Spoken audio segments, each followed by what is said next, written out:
So what can I say to you? But I'm off that, had to fall back. You got everybody thinking I'm all bad. You know the truth. I was always holding you down. You down. Baby, what is this for this girl? What is love? Love, what is love? You believe in it for two. You too? Yeah, yo, what it do, man? This is your boy North End Floyd, man. This is the Kickback podcast. This is Ep.208 featuring the homie Chris Jones, man. What's good, everybody? What's up, man? What's going on, man? How you doing? Man, it's been good, man. You know, how you been? Hey, man, I'm glad I got breath in my body, activities in my limbs. Mm-hmm. I'm glad to be here. Glad to be on the show. Man, you was jamming out before this.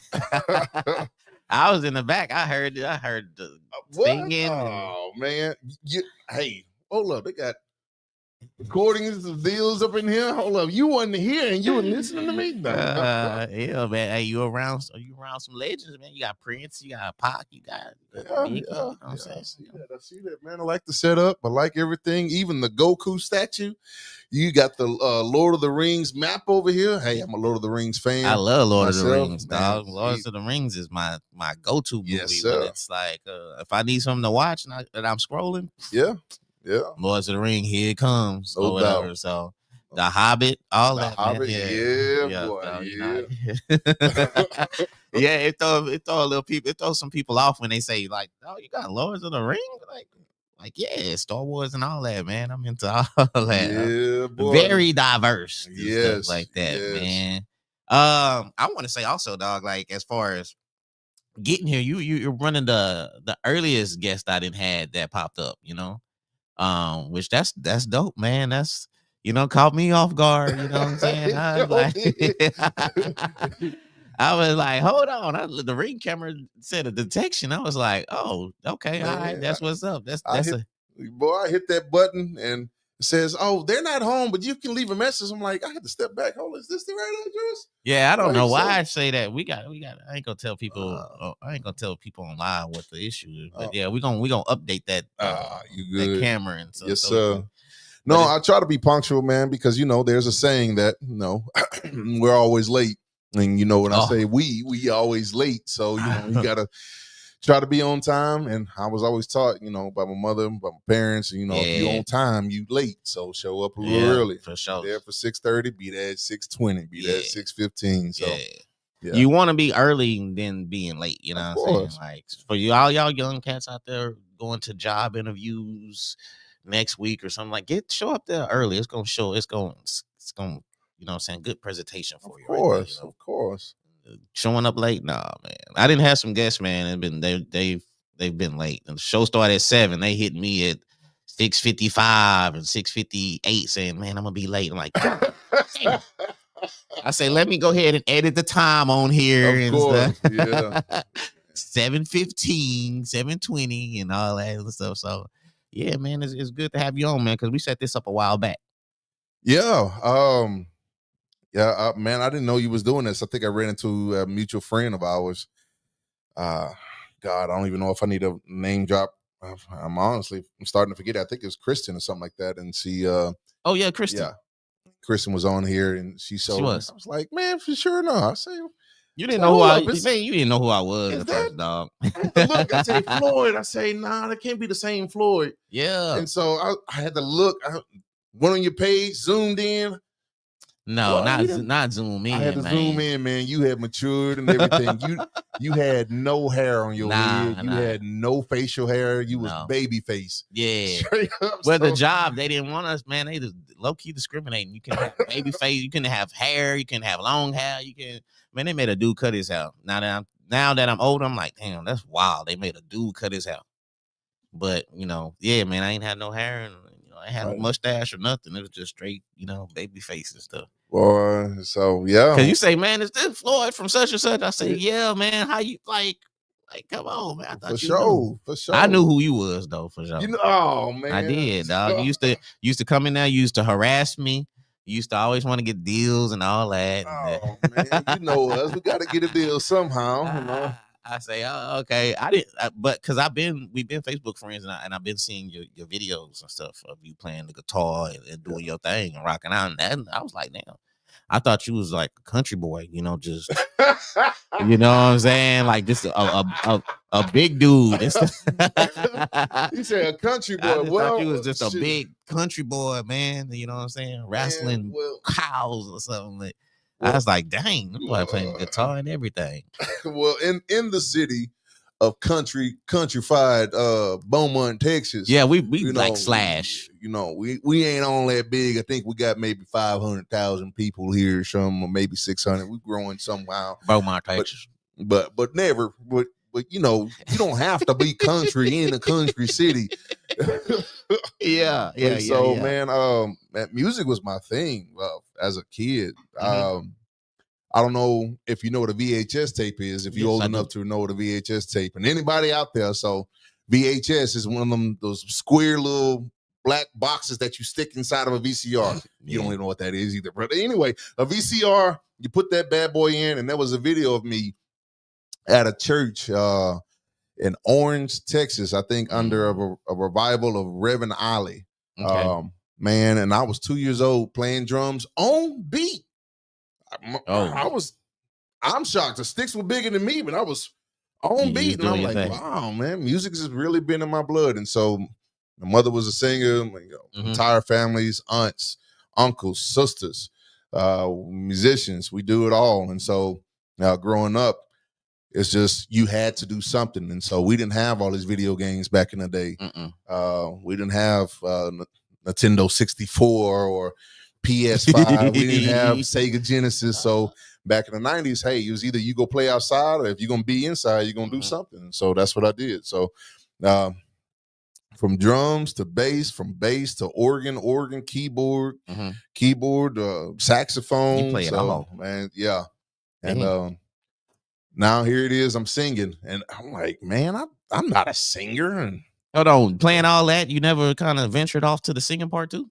Well, I was a guy that was singing background. So, growing up as a preacher's kid, you're going to sing from the drums, put a microphone in front of your lap, boy, and start singing. So, I was singing from now, but as a lead singer, no, that wasn't my thing. Probably not until 2013. My mother was like, start leading these songs, start leading this, start leading service and yada, yada. But yeah, that's what it was from. Okay. All right. What was your earliest memory of like gospel, like the music? I think birth. I think I came out the womb. Jesus, I'll never forget what you put the headphones on and just had you listening to you and stuff like that. Yeah, man. Yeah. So how did like gospel music, how did it shape Chris Jones, man? Like, man, because like even being in church, man, you could have wanted to be a rapper or something. True. Being a musician, you see all kind of walks of life, whether or not it be in the Christian community, the church community, or R&B, or country, or whatever's out there. One of the things that even now I see this day is that whenever you listen to hip hop or somebody's going doing R&B, let's say if you go to is Neo doing any shows anymore? Neo, the singer? Yeah, the singer, yeah, he's still doing shows. Or Michael Jackson ain't doing nothing no more. But even T-Pain, whoever's doing anything on the concert, everybody always gets musicians that play gospel because it's one of the hardest styles of music to play.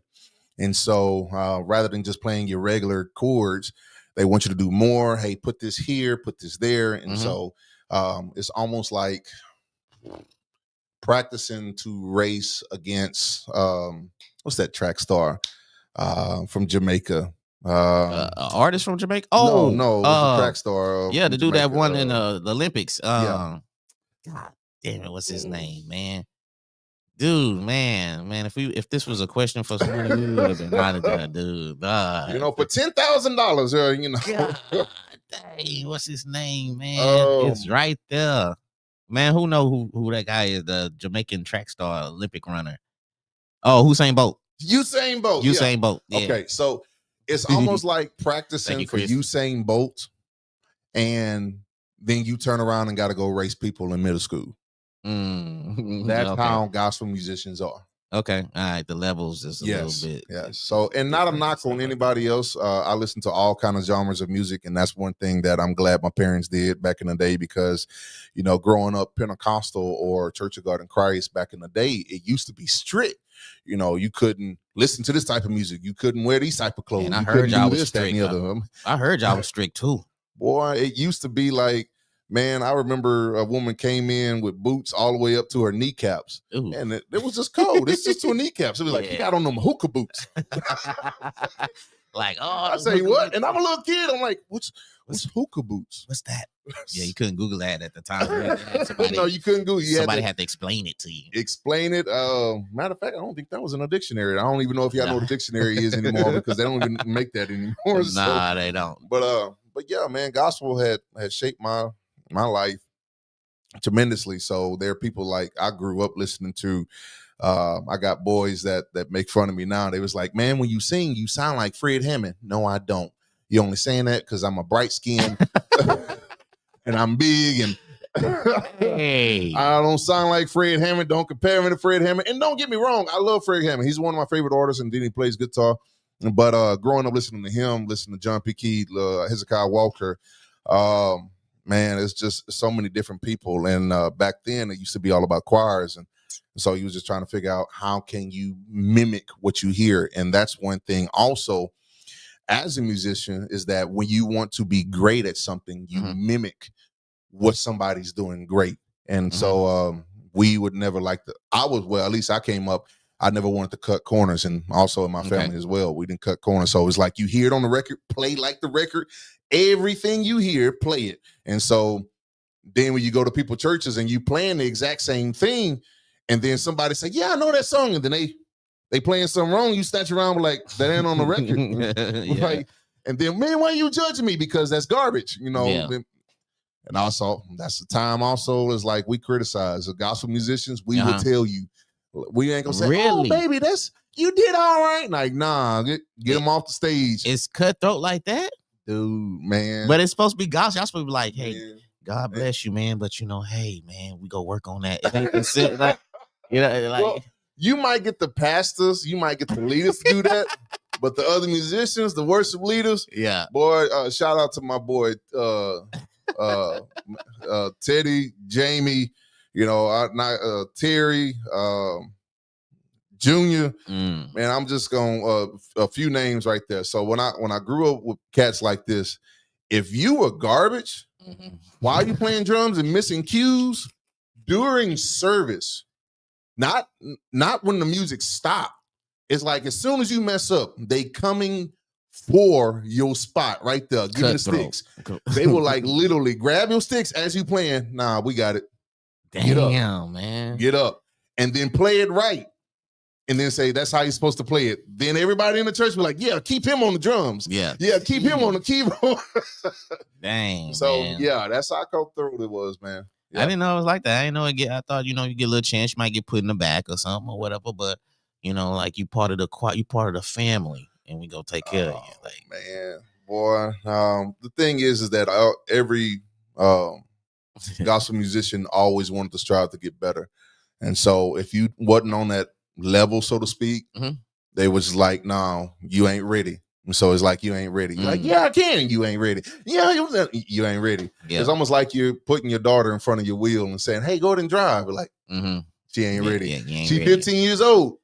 She ain't ready. But yeah, you ain't ready. Yo, I remember one time my dad let me drive the van by myself to the next street over at my grandma's house.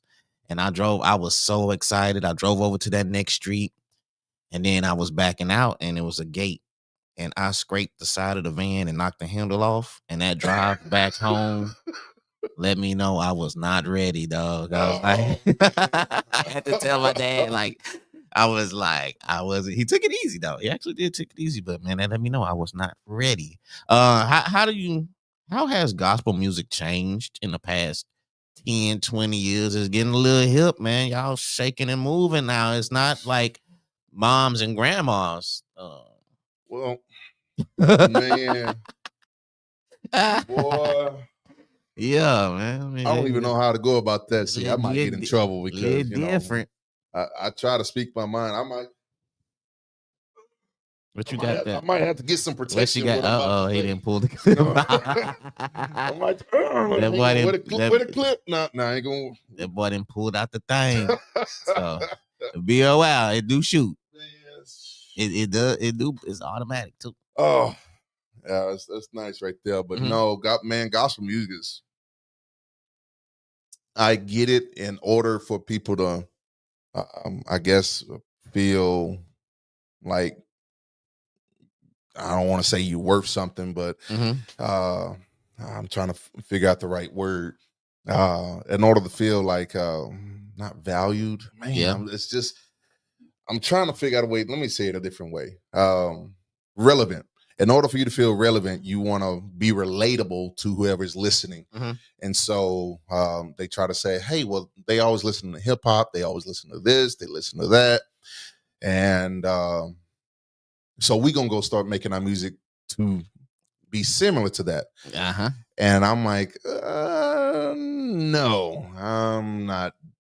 No, I get it. I get it where it is because, again, I came up strict where, you don't need to listen to that secular music. Everything need to be about Jesus. Like, yeah, man, hold up. I'm married now. Like, I'm not going to have, we lift our hands in the sanctuary while I'm in the bedroom with my wife. When it's not, we're not doing that. Yeah. But, no, it's it concerns me a little bit. It concerns me. I don't have nothing against people who come to sing gospel music or sing anything for God, but it's just, what is your testimony like? And that's really what we're supposed to be. So worship for me is a serious thing. My worship is so serious with God that it should be able to touch somebody else of my relationship that I have with him. Yeah. And so that's what worship really is supposed to be. And I think we really forget that as people who sing, because there's times, man, I'll go in church and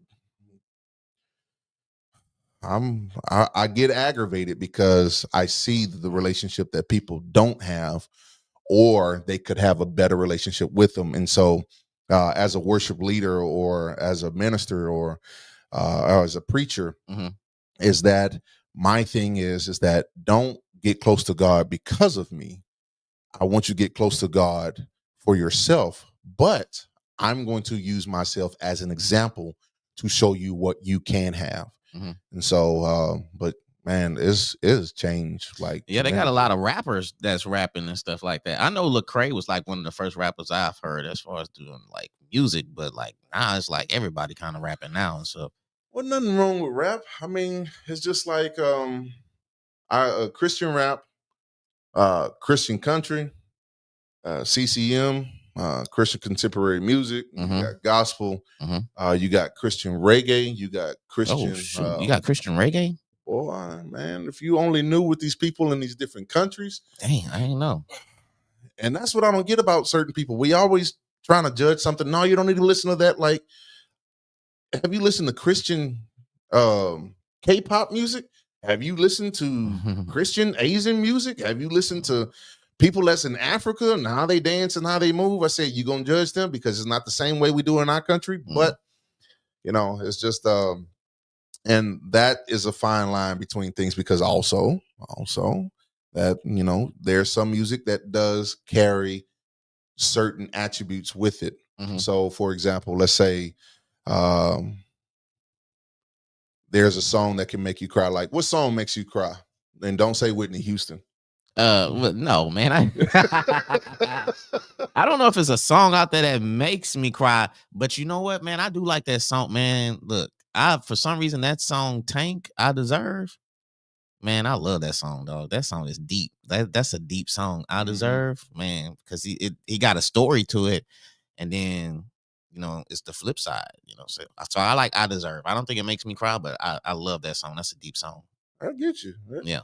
And so it connects with you. Or let's say Chris Brown, right? And so as a preacher, I'm not supposed to know this song, but like I said, I listen to all genres of music. So let's say Chris Brown, he sang Robotism.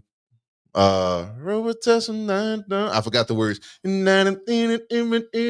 Oh yeah. Yeah. So Okay. It'll make you feel a certain way, right? Yeah. So whatever puts you in the mood. And so those are things that you have to worry about. There's songs that can get you upset. There's songs that can make you remember like what he did, this, that, and the other. But yeah, man, it's just walking the line. And I don't want to be too holy where I'm no earthly good. But then again, I don't want to be so carnal that I don't have a relationship with God, because that's my main goal, is just to continue to have that. And the testimony behind the relationship, dude, I know you probably got a list of questions, but I'm going to say this. The reason why I have a testimony or a close desire to be with God, because of what he's shown me in my life and what he's done for me every single time.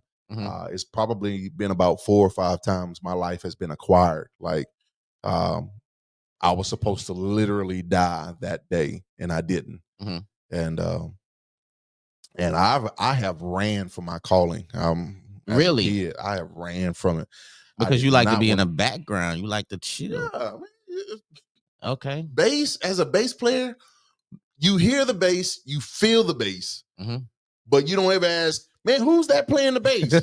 You just see that cool dude in the background, just, you know what I'm saying? Like, man, who that cool guy is and stuff. We the ones that's behind the curtains. But with this testimony, man, God has threw me out in front. There was times like my car exploded. Damn. And as soon as I got out the car, boom, I'm getting electrocuted. I'm frying in somebody's attic because somebody put a nail through a wire 220 with 60 amps on it. And unbeknownst to me, I'm laying on it and I'm up there frying by myself. And that's 220. There ain't no 110, no little wire and stuff like that. 12-2 or whatever you want to call it. That was scary there. That was painful because it only takes 5 amps to stop your heart. Yeah. I was laying about 40 or 50 amp. Well, who found you up there? Nobody found me. You just had to shake it. God. I got off. I don't know how I got off, but I got off it, and it laid right across my chest. Electricity, because the attic was so tight, so you got to crawl. I'm bear crawling to figure out what was going on for another issue, and then next thing I know, dang man, you're doing that number. So yeah, and the breaker didn't kill. So. Yeah. Well, we talking about the music. How is your music that you are finally, doing your calling, man? I mean, so we talking about, the new age and stuff. So how do you place your music? Man, I'm actually trying to write my music to reach everybody, not just Black, not just white, Hispanic. I'm trying to reach all different genres. I'm trying to bridge the gap. I love, don't get me wrong, I love gospel music all day, every day. But it's almost like listening to the same thing over and over. And then you go to CCM and you listen to this. And then you go listen to Indian music. You go listen to African music. And it's like, I really want to take everything that I grew up on and mesh it all together and produce a song. So, and man, I have a lot of songs. I got a lot of songs on my phone, a lot of songs on my computer. Okay. Some that are unfinished, some that have to go in the studio, and some that are ready right now. Yeah. It's just, how can I put it out? How can I get it to the people? And writing music is one thing. I would say it will be 10% of the effort. When you a good musician, when you can sing, when you know your parts, you can teach everything, you go into the studio and produce it. I would say, I'll bring it up. We'll say 20%. 80%, it's advertisement to get your music out there. Who Mm. knows and what's this and Yeah. how you do and who's Chris Jones out of Beaumont, and then you trying to reach people in Louisiana, and you call in radio stations in Atlanta, you going to as far as California, things of that sort. So it's just all that effort and all that time, and and that's the grind. Even for you, or even for your show, it's like, man, I got to build my base, but how do I get my name out there? Yeah, I get that question a lot too. And that 80-20 rule, dude, is just. Like, have you been doing that? You've been reaching out to radio stations in Atlanta, Houston, and you know, I know recently you was chopping it up with Eric T. Man, hey, that's a cool cat. Right Eric T, there. man, that's the big bro right there. That's a cool cat. Man. That man had me laughing. I think I had a meeting with him sometime last week. He had me rolling. Was it was this week? No, I think it was this week. Had me rolling. And so I'm a big guy. I love to eat, right? So I'm trying to lose weight. Okay, I got had to put some quotes in there. But trying. But he came in and said, "Man, y'all eating?" I'm like, no. He said, "All right, man. Well, let's go get something to eat." So he went and got a couple plates. Where y'all was at? Man, look, someplace I normally don't go. Okay, Golden Corral. I haven't been to Golden Corral since they built it right there. Yeah, it's been I don't know why, I just haven't been. Some people don't like buffets. You know, some people that. don't like, but it's just if you go to Golden Corral, go during like there's certain times to go to where it's like it's chill. Yeah, it's real chill. So but no, man, we went there. He grabbed a plate and grabbed another plate. And grab another plate. I'm like, and he said, I'm gonna gotta go to the gym. He said, well, he do be in that gym too. Yeah, he be at the gym. He's like, well, I'm gonna eat for Chris today. Don't blame me. Don't blame me for them carbs. He needed an excuse. he said, yeah, come on, man, let's eat. Cool cat, man. I was in a meeting with him and a guy by the name of Ken Turner. He's a guy that's over the studio, has been helping me produce the music and everything. So calling radio stations. Hopefully, you know, I rub elbows with the right people, continue to rub elbows with the right people, try to see if I can get it on the news and be like, yo, Chris Jones, you know, hit that song playing, you driving and you hear the song on the radio and stuff like. How many songs you trying to put on the album though? What's your go-to number? I'm gonna do it slow right now. I don't want to just put out 12 songs. Here's my album. Yeah. And nobody know who I am. So, for sure. So honey, on like 1, 2. Here's my album, right? Y'all check it out. Like, who is this guy? Yeah. So probably when I get about to 8 or 10 songs, then I'll release the album again, probably do something live and then put 2 bonus tracks on there. Okay. So yeah, that's what I'll do. Okay. You know, we don't see a lot of I don't know. But as far as gospel music, we don't see too many videos. I don't know if videos is a thing like that, a popular thing in gospel. So I mean, you gonna throw a video or something, like a studio some video, or you gonna I'm gonna do a video. Matter of fact, I'm gonna release a video next week. For Rise Up right there? For this one. Yeah. I got a video coming out, man. So okay, you already shot it. I already shot it. Okay. Yeah. Matter of fact, I was supposed to release it this week, but it's been hectic. Everything that has been thrown at me but the kitchen sink. And then I found out the kitchen sink was thrown at me on the first days. Yeah, no doubt. But videos probably gonna be released. If not the beginning of the next week, it'll probably be like Friday or so. Yeah. How do you think, like, as far as gospel music play, like in today's world, man? How does it play in today's world? You know, does it have its space? Is it making waves?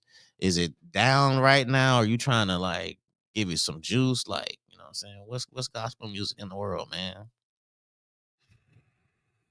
See, you're about to get me in trouble. I'm trying to avoid all this. You got the strap. You got the.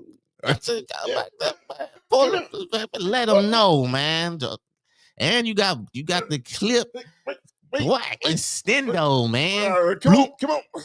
Get in the dick. Hey. Boy, I like this, yeah. I told you, dog, it's nice. I like this, yeah. That Boy. thing nice, man. I told you. I think it got a laser too. Man, don't tell me that. I'll be going home with this today. Yeah, you about 6'7", so I like what Craig say. I mean, Red say this both hours. It's both Yeah, hours. you just keep it at your crib.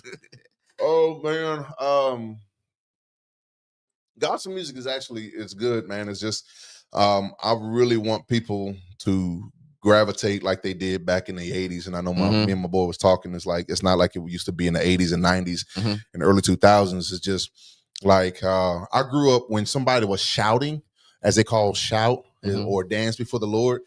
It was usually when the anointing hit you, when the Spirit of God hit you out of no blue. It's like, for example, have you ever been in a room and it is hot, but for some reason you are cold and you're not sick? You getting goosebumps and everything else like that. So when the anointing, when I was growing up, I would see the anointing hit somebody and then they would just break out in the dance. And so you would play music to assist that dance. And so that's where we come up with the shout music. Now, shout music has come to like, man, look what I can play now. Look what I can play. And so now you got to just a bunch of people just clapping their hands, just looking around. Who's going to do the next thing? Who's going to do this? Or, oh, okay. Yes, and that stands. Oh, yeah, he's crossing his legs and he's this, that, and the other. And so I'm like, man, shoot, if this be the case, then let me do it. Let me be a big boy. I'll cut a cartwheel in that bad boy. It'll be ugly. Yeah, for sure. I can see you doing it. Yo, if I went to y'all church and you was doing a cartwheel, I say, man, they up in here. It won't be a cartwheel. It'd be a jelly roll. I'd be like that guy on Major Payne. Tubby. Like, boy, they turn it up in here, man. Oh man. But no, I really want to get out of I don't want it to be just our music. It's not just black people music. I understand gospel is considered to be black. CCM is considered to be white. But if we are all together, if we are one people, it's just, I'm not going to look at your color. I'm not going to look at your style and say, you know, they not like us. And I get it. That's it. They not like us. I get it. I don't knock the song, but you know, hey, you know, we brothers one to another, and that's my neighbor. That's my neighbor. That's the one I'm supposed to love. As the Bible says that we are supposed to love our neighbor as we love ourselves. And so if I see somebody stranded on the road, you know, I'm going to stop, because wouldn't I want that too? If I'm lost, I'm like, hey, how you doing? You all right? Like, yeah. You know, I seen somebody stop the other day. I was going to work, man, and it was a chick. It was a young lady, but she had some people like behind her that was like assisting her and talking to her or whatever. I don't know what they was doing, but I was like, all right, let me just keep going. But yeah, like you see people stranded, man, you feel bad for them, because like you said, man, you would want somebody to pull over and help you. I've been stranded a few times like that. And I'm like, damn, you know, 2 hours, 3 hours away, you call family, they ain't finna come out there 3 hours away to come. You know what I'm saying? So you just gotta figure it out, call a tow truck and stuff. But man, look, when I was driving a Chevy Traverse, I was full of the anointing. That day I was heading to church in Kirbyville. I was going to Apostle Jerry Haynes Church, Inner Court Outreach Ministries. And so when the car exploded, I'm calling 911. I don't know where I am. I'm looking for land markers. I'm looking for bridge. I'm looking for bridge markers. There's nothing around me. And it took somebody else. It took a good Samaritan to be like, he's over here. He's over. And so they like, you're over here by in between Evadale and this, that, and the other. And so I explained it to him. Next thing I know, the fire chief, he's like, I'm on my way. And so they told me the fire chief is on his way. And this how I know my life was acquired. The fire chief found me to tell everybody else where I was. He was riding with a judge. Somebody hit him, totaled his truck with another truck, a dually, a Ford dually. I mean, flipped him bad. Yeah. To the point to where they both were injured in the vehicle. So with my car exploded on fire and I'm on the phone, somebody hit them because they were rubbernecking, looking at the car on fire. darn near killed him. And so then the fire, everybody come to go tend to the chief. And so the ambulance, the fire department, and everything. By the time they got to me, the fire done killed. Damn. I was like, we forgot we got a fire over there. Look like it done killed. It stopped on the vehicle, and then it set ablaze to everything that was going in the ditch, in the yard, and the trees. So they had to start watering that down. But yeah, that's how I know my life was acquired that day. Yeah. And man, did you ever find out like what caused the fire or whatever? There was no. Mm-hmm. Yes and no, because I don't know how they had holes on the fuel line at the motor. Yeah. But we took the vehicle to GM Motors, and so we shipped it to them, and they wanted to see because we was trying to get it covered under warranty and everything else. Yeah, they got to do all what they got to do. Yeah, so they had it for a few months doing testing. They say the mechanics called us back. We don't know how you still alive, Mr. Jones, but your gas line was split at the motor. It caught on fire at the motor. It caught on fire at the fuel tank. And he said, we don't know how are you still here. We don't, but as soon as you turn your car on and before, well, you know, if anybody knows anything about cars, there's a fuel pump in there. So you don't have to turn it over. As soon as you turn it on and not turn it over, fuel is leaking out. Yeah. And it was hitting the motor. It was hitting the muffler. It was hitting everything. He said your car should have been a ball of fire as you was just going down the road. Yeah. Oh. Hey man, we glad you still here, man. Yeah, man. Yeah. Man. We got the rise up. Rise up. Yeah. Like I said, I was looking for it on Apple. I was looking for it on Spotify. I was like, I was waiting for it. I mean, I did listen to it a good 3-4 times. Rise up. I was like, look at my boy, man, because like I say, I remember back in the days, and now, boy, I was like, geez, man. So who was some of the cats that it did inspire you, that you looked out there, now that you're in the forefront now that you in the front, who was some cats that was in the front that you looked, you know what I'm saying, that inspired you? Now you can look back and be like, yeah, okay. Oh, man. Without mentioning Fred Hammond.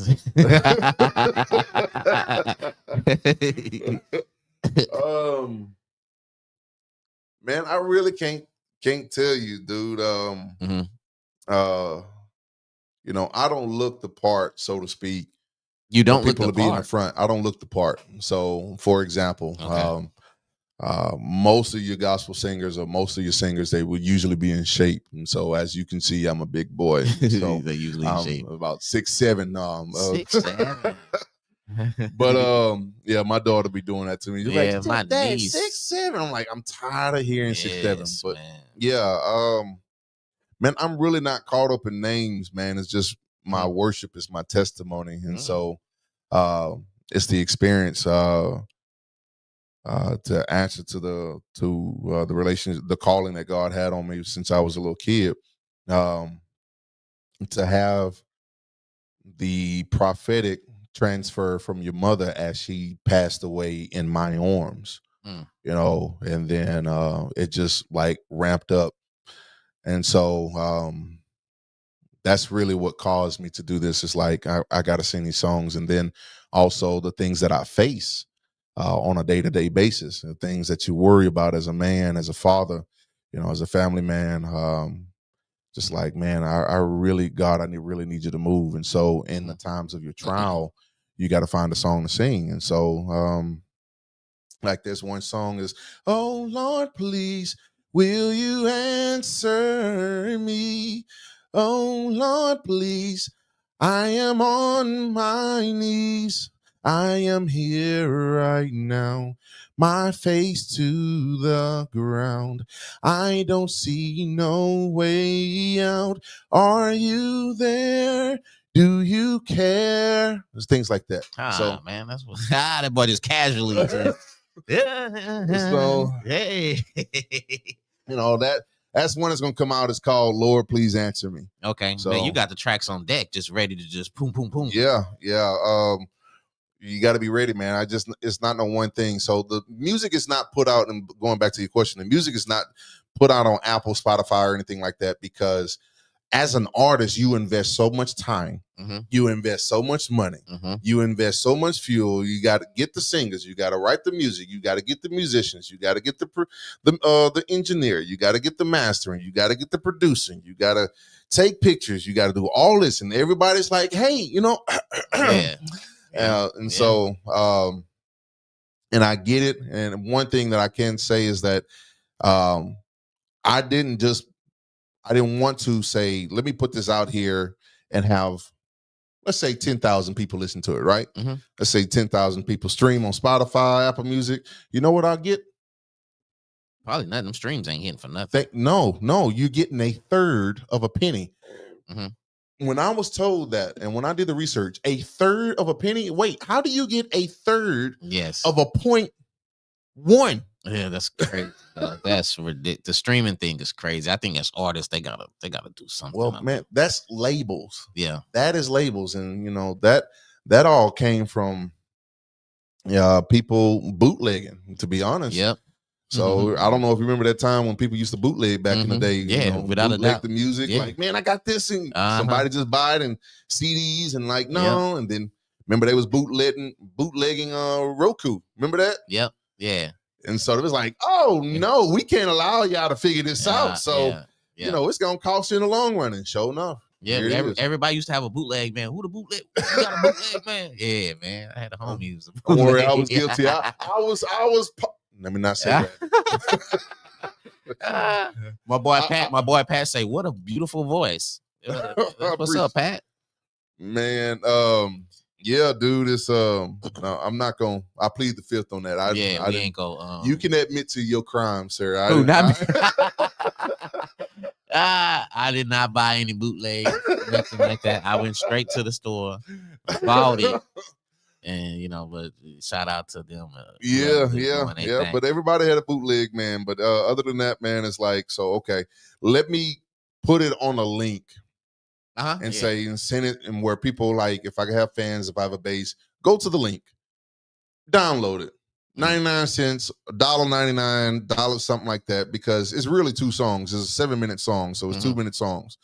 So and I'll have it on there probably for like a month and a half or so. And then I'll say, hey, I'm gonna eventually put it on Apple Music, Spotify, and everywhere else. And so you go from there.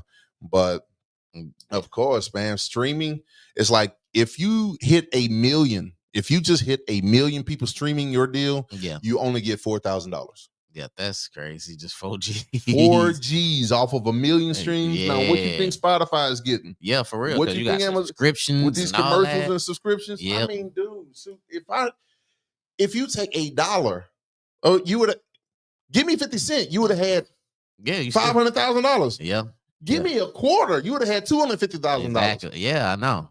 This is cutthroat. Man, give me 10 cents on the stream. You would have had $100,000. People wouldn't care, but like, man, shoot, take the money. I got $100K right here. Just easy. Yeah, for sure. But no, you get a third of a penny. Right? See, the hood want to come out of me. I'm gonna sit. I'm gonna sit my ninja. We're gonna say ninja turtle. Yes. Yeah, no doubt. Hey, man, what got you into playing the guitar? Because you was playing the guitar over here. I thought that guitar was done. You was over here just going live with it. So, you know what I'm saying? Is that going to be incorporated into some of the songs that you're doing too? Dude, yes. Yeah. You got the kicking that Prince stuff. Yeah. Purple Rain, man. Yeah. Purple Rain. It's for you, that guy who said you got a nice voice. Purple Rain. Purple Rain. That's my boy Pat Lard, man. That's my boy Pat. Man. That's for you, Pat. Yeah, shout out to Pat, man, and stuff. So you got a video that's gonna come out. Yeah.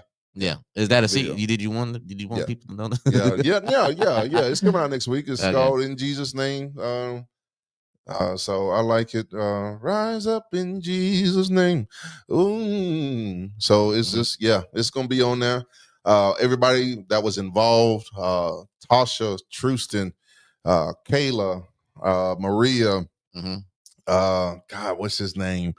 I'm bad at remembering names, man. I'm horrible. It gets me. Boy, they be getting me on me at church. Be like, you forgot the words, minister. I'm like just a little bit. Yeah. So, but yeah, everybody involved from Martin, Terry, And Darius. who are these? Are they in the video? Or are they like, No, they're in the video. Okay. They're in the video. Yeah, they're in the video. Even to Gary, the guy who shot it, Gary and his lovely wife Dawn. Man, they came there with all the cameras and everything else, and so to say it was our first time working together, and we didn't have no rehearsals. It's like, hey, start at 10 o'clock. Bam, all right, stand right here and figure it out. Do what you do. For sure. Keep it organic. Yeah. So it was pretty good, man. And it's just going up from here. But yeah, next Friday. I'm gonna have it on Facebook. I'm gonna have it everywhere. I'm gonna have it on YouTube. Matter of fact, go on YouTube. I'm gonna have a link for you. Yeah. Go on YouTube. And so shoot, I'll send that out next week, and we'll have that video ready. Okay. Now how's it like performing? Like, have you always been performing? Because you say you was in the background, but at church, sometimes you got to get up there on that stage. And I think I seen a few videos of you on stage on your Facebook page. You singing and doing your thing. Well, I'm not gonna tell you. I was gonna say, come and witness. Yeah. And if this big boy jumping around don't make you dance, and I'm not doing my part. For sure. Like, so, yeah. I ain't got the Michael Jackson moves, but I'll get there. Yeah, for sure. My boy TJ, man, he was making fun of me because he said every time I really start feeling it, I kick my leg up in the air. Oh no. That Dr. James Brown kick, man. Oh man, he said you always kicking your leg up. Like, man, chill out. Yeah. You ain't supposed to know that. When you kicking that right leg, we into it. Man, as far as songwriting, as far as like your faith, are you trying to keep like, because everybody when they put out an album is based along some kind of, like whatever the name is or whatever. You want to keep it like a certain like package. You don't want to go outside of it.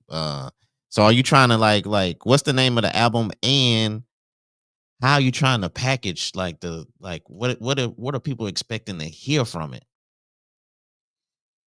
All the music that I write is going to have a message to encourage, whether or not if it's going to uplift God, where it's a vertical message, like I'm singing songs to Him. Like I have a song called Yahweh, and I understand there are a couple of songs right now that saying Yahweh, but if I go into one, it'd be like Yahweh, Yahweh, you are Yahweh, Yahweh, Yahweh, you are Yahweh, Yahweh, Yahweh, you are Yahweh. Oh Lord, I bless your name. So that's one of the worship songs I wrote. So it's a message behind it, because it's like you're caught up in His presence. Rise up in Jesus' name. The reason I wrote this one is because the devil or the enemy or life has been beating you down, and you feel like you're going to give up. You feel like that you're worth nothing. You're like, man, why is this always happening? And we tend to forget how strong we are. Faith is really strong in the human body or the human mentality. You got to have faith. Mm-hmm. And so if you can hang on to your faith, you can accomplish anything. And when I say anything, like, for example, when you wanted to say, hey, I want this job, mm-hmm. you did what you can to get that job, because mm-hmm. your goal, your hope, your faith says, I want this job. Now you have faith attached to your hope and saying, okay, I'm gonna do what I can, what I need to do. I need to get this education, I need to get this training, I need to get this internship. And you did what you had to do in order to get that. So the same thing is just rise up. You're more than what you think you are. There's a verse I took off at the end. It says, rise up, people of God, you are more than you think you are. Mm-hmm. So things like that. Why'd you take it off? Oh man, that's gonna be for the remix. Oh, that's gonna be for the remix. Yeah. Yeah, like Yeah. JD. You need me to come on there and like JD? This the Oh remix. yeah, man. I need you to break dance on Nah, I that. ain't finna do- This is the remix. Yeah, I need you to do something, man. Get on there and just get on the mic and be like, pork chop, extra gravy. Hey, man. Hey, do you do you ghost write? Or is just everything is just strictly for you? I have written songs for people. I have written music for people. Mm-hmm. And man, I don't ask for a dime or a dollar or anything. Be like, here you go. Yeah, for sure. Because my stuff is really so organic. It just comes at the flight of a hat. Man, one of the things that I can say God is doing, like I will write a song, and before I'm finished writing my first song and all the lyrics, song 2 and song 3 are here showing up, and like, oh man, I heard something. Hey, let me write that. Hey, let me write that. Like, no, let me get back to the first one. Yeah, because I don't. The last thing I want is to have 3 incomplete songs, but you get your inspiration from different places, man. And usually my altar, my prayer room is in the vehicle, right behind the steering wheel. Gotcha. So, yeah. As far as like the younger generation, are you? I don't think gospel music is. I'm not saying y'all losing the younger generation, but are y'all like gaining more younger people to the music? Because like you say, you see more rappers going to there. So I mean, is it? Are you starting to see an influx of the younger crowd gravitating towards gospel music now? yeah, I do. It's just what we have to do as leaders. We have to be able to connect to our youth, and the way that we connect to our youth is um, be more accessible to them. Back in the day when I was growing up, churches be like, "Oh, you just come to church and then leave." That's one thing. But now in this day of age, to where we got everything that's taking our attention, and our attention span is real short because we're flicking through TikTok, looking at 30-second videos, and the next one, and the next one, and the next one, and so you do that on YouTube, you do that on Instagram, you do that on Facebook, and so how can you get their attention and have it right here? And so one thing that does relate to people is music. Yeah. And so music is so powerful that it'll make an elephant dance. It can make a snake sway left and right. So with that, is that how you bring them in? Is just you make it more accessible and have more activities there to be part of, and let them also get involved. Like the ministry I'm at right now, man, it's heavily based with the youth. The youth are on cameras. The youth are at the soundboard. The youth is involved in a lot of things. And also me as a leader, I don't just go to church and be like, all right, I sang my song, how you doing, pastor, blah, blah, blah, and talk to the leaders and leave. Yeah. Church is over by 11:45, 11:50, and we start at 10:30. I'm there till 1.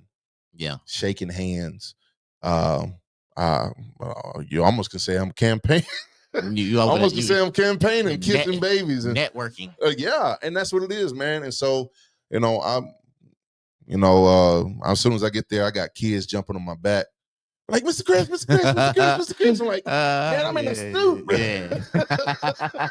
I'm in a suit. And then there's times I'm like this. I'm in jeans, t-shirt, with a hat, Yeah, for sure. And so, man, they was like, yeah, we like Mr. Chris. And they almost got me in trouble this past Sunday, dude. I think I was surrounded by maybe 8 youth or whatnot. I think the oldest one was 13 or so. Okay. And dude, it's just, I couldn't focus because they was like, hey, who touched you? Who did it?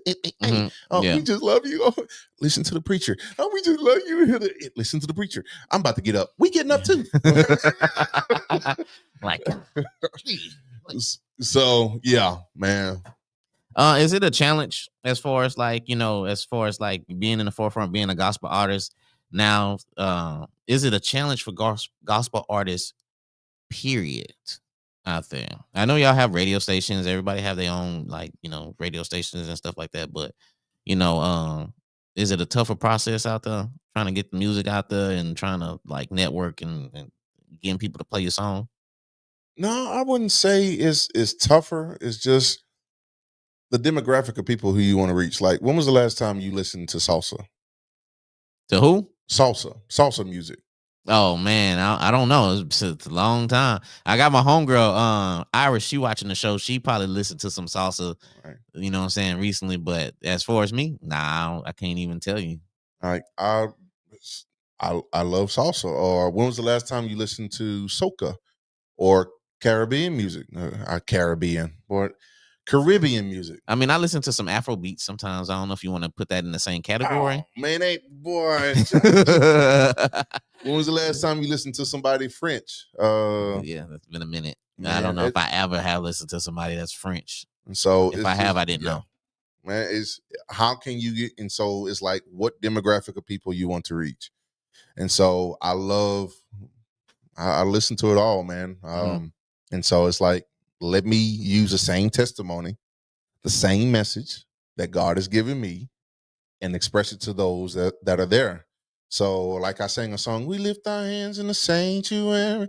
That was done in the late 90s, but that was sung, that was translated from Spanish to Chinese to Vietnamese. I mean, you got over 30 countries that are singing the exact same song. Okay. People in Brazil. So it's like, how can I reach people? And that's what you have to do, is like, you have to get outside of the gospel box, because we're only thinking like, hey, just this, well, you can just do that. We try to mimic, like Sunday's Best. I know you probably remember Sunday's Best. Yep. So which was a great show. Yeah. And I like it. Yeah. I remember Sunday's I wasn't Best. doing no songs at the time. I wasn't singing. I wasn't trying to be in the forefront around that time, but because I was listening to how the music was going on. And like I said, we have great talent in the gospel genre. Like, now we have to get that out. Yeah. And so be relatable to other people, different backgrounds of people. So okay, man. Before we get out of here, man, let me ask you another question, man. What when it's all said and done, what impact do you want your music to leave behind?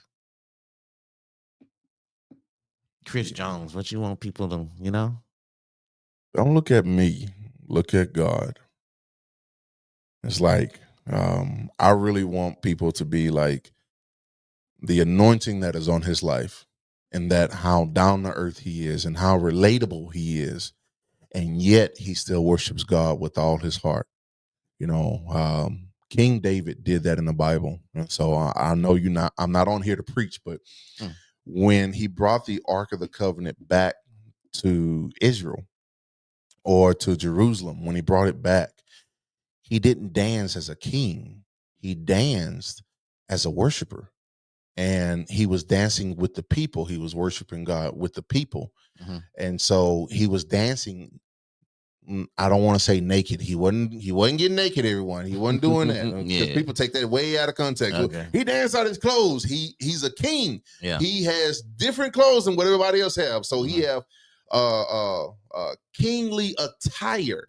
He was dancing out of that. And so, it was more relatable to the people that was around. And so my music, I want to be able to say, I want to have a relationship with God because of what I witnessed in Chris. And that's what it is, man. It's just, that's my goal. For sure, man. And like we say, y'all could click the link. I posted it on my page, but I'm gonna reshare it again. Y'all could click that link. Y'all could download it.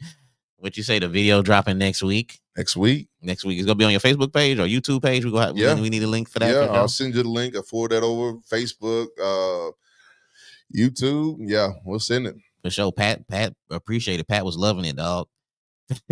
Shout out to Pat. Pat said thank you both for the great. We appreciate you watching for Pat and anybody else out there. If y'all missed portions of the show, you can go back and watch this on YouTube. If you are driving, or if you want to listen to the audio, if you want to work out to it or whatever, like this is on Spotify, it's on iHeartRadio, it's on all whatever you can find a podcast. The Kickback.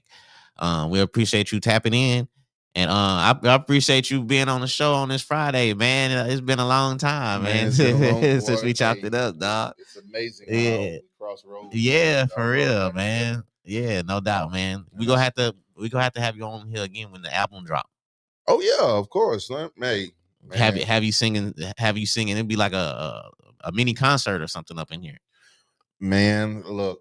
We got vibing out up in here, right. man. Hey.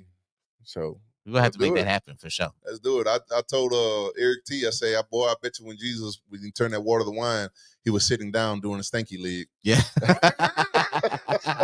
Yeah, man. So anyway, man, y'all have a good Friday out there, man. Y'all be blessed. Y'all stay safe out there. And we're gonna see y'all again next week, man. We out of here. Peace.